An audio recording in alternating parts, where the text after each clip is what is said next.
4 दिनों के कठिन अनुष्ठान महापर्व छठ का आज तीसरा दिन है। खरना के बाद आज बारी है पहले अर्घ्य की। आज डूबते हुए सूर्य को पहला अर्घ्य दिया जाएगा। बिहार झारखंड में छठ का पर्व काफी उत्साह और उल्लास के साथ मनाया जाता है। छठ व्रती खरना की पूजा के बाद 36 घंटे के निर्जला उपवास पर हैं। परिवार में सुख समृद्धि, संतान प्राप्ति, संतान के दीर्घायु होने, सौभाग्य और खुशहाल जीवन के लिए छठ पूजा की जाती है।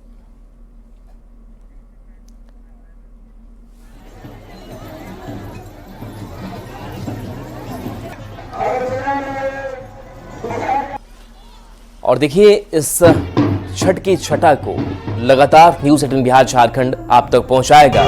पटना से हमारे साथ न्यूज 18 संवाददाता संजय कुमार, रांची से गौरव झा और दिल्ली से प्रियंका हमारे साथ जुड़ रही है। सबसे पहले पटना संवाददाता संजय के पास चलते हैं। संजय, अगर दीघा घाट की बात करें तो वहां अभी किस तरीके की तैयारी है?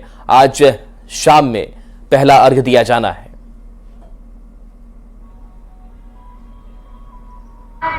जी राहुल, बिल्कुल। देखिए, सूर्योपासना के सबसे बड़े पर्व महाव्रत छठ का तीसरा दिन है और आज अस्ताचलगामी सूर्य को छठव्रती अर्घ्य देंगे।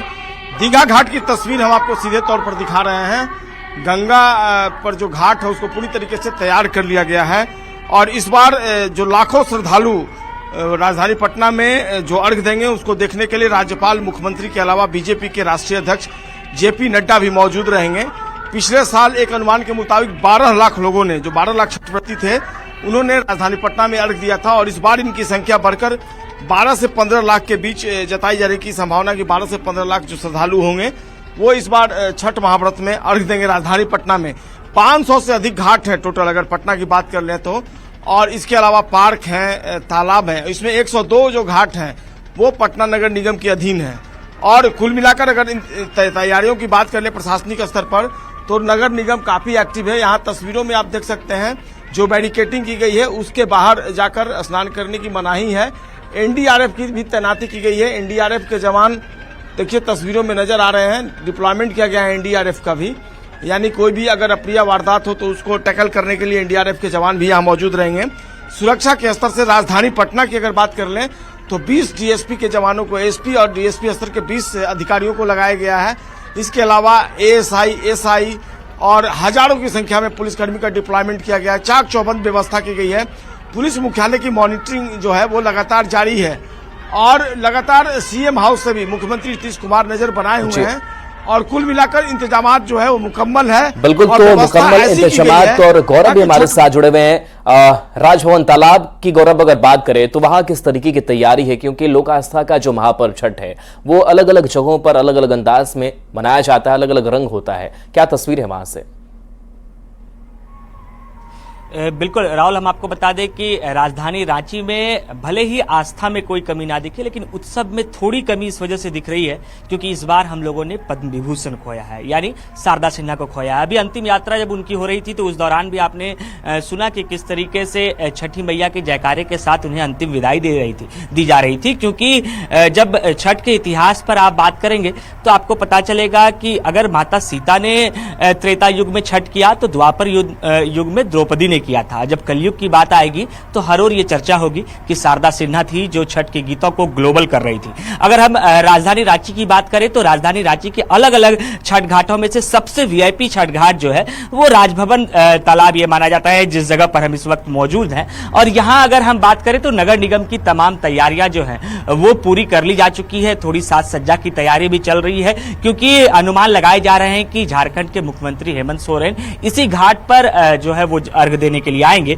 उनके साथ साथ हेमंता विश्व शर्मा जो झारखंड में चुनाव के सह प्रभारी हैं और आसाम के मुख्यमंत्री हैं, वो भी आज इस घाट पर आज शाम के वक्त या कल सुबह के वक्त अर्घ्य देने के लिए आ सकते हैं। अगर इस घाट की बात करें तो इस घाटों पर चेंजिंग रूम बनाए गए हैं, इसके साथ साथ बैरिकेड्स जो है बिल्कुल सुविधा पूरी रखी जा रही है छठ व्रतियों के लिए। और चलिए आपको दिल्ली के कालिंदी लिए चलते हैं। हमारी संवाददाता प्रियंका हमारे साथ जुड़ रही हैं। प्रियंका, कालिंदी की अगर बात करें, छठ घाटों की बात करें तो थोड़ा झाग परेशानी का सबब जरूर बना हुआ है। मनोज तिवारी भी घाटों पर पहुंचे हुए थे। अभी क्या तैयारी नजर आती है? देखिए, मैं अगर आज की आपको तस्वीर दिखाऊं यमुना नदी की, तो आज भी तस्वीरें पिछले कुछ दिनों से अलग नजर नहीं आ रही हैं। अभी भी आप देख रहे हैं कि झाग ही झाग नजर आ रहा है। हालांकि प्रशासन की तरफ से डिफोमर जो है, जो झाग को कम करते हैं, उसका छिड़काव लगातार चल रहा है। आप देखेंगे स्पीड बोट चल रही हैं, इनमें डिफोमर लगे हुए हैं। लगातार इन जो बोट्स हैं, जो नाव हैं, इनमें डिफोमर को ले जाकर इन झागों के ऊपर स्प्रे किया जा रहा है ताकि ये झाग कम हो या खत्म हो। लेकिन जिस तरीके से लगातार हम यमुना नदी की बात करते हैं तो बेहद टॉक्सिक, बेहद जहरीली जिस तरीके से इसमें केमिकल मिलते हैं उसके बाद हो गई है, जिसकी तस्वीरें साफ नजर आती है। सिर्फ झाग ही झाग नजर आ रहा है। हालांकि प्रशासन की तरफ से लगातार झाग को खत्म करने की कोशिश की जा रही है। यमुना में किसी को भी डुबकी लगाने की इजाजत नहीं है। दिल्ली में एनजीटी के द्वारा ये बैन लगाया गया है क्योंकि उनका कहना है कि यमुना का पानी इतना जहरीला, इतना खराब है कि वो शरीर को नुकसान दे सकता है। इसीलिए यहाँ पर कोई भी घाट बना हुआ भी आप नजर नहीं आएगा आपको। कृत्रिम घाटों को बनाया गया है, यमुना के कुछ घाटों से पीछे की तरफ घाटों को बनाया गया है, लेकिन यमुना के पानी को इस्तेमाल ना करें, इस तरीके के बैन दिल्ली में लगे हुए हैं। और उसका कारण भी साफ आपको तस्वीरों में नजर आ रहा है। जिस तरीके से झाग जहरीला पानी बना हुआ है, इसी वजह से जो व्रती है या तो वो अपने घरों में, पार्कों में जिस तरीके से एक गड्ढा बनाकर पानी वहां पर फिल किया जाता है और उसके बाद वो शाम को डूबते सूरज को अर्घ्य देने का हो या कल सुबह की बात प्रियंका, तो एक वैकल्पिक व्यवस्था भी की गई है कि आप वहां पर डुबकी नहीं लगा सकते, इसलिए लिहाजा जो कृत्रिम तालाब बनाए गए वहां पर आप छठ पर अर्घ्य दे दें। चलिए एक बार फिर से पटना आपको लिए चलते हैं और पटना में जो छठा है वो काफी विहंगम दिखती है। और क्या और व्यवस्था है, छठ व्रती किस तरीके से इस छठ को मनाएंगे? संजय।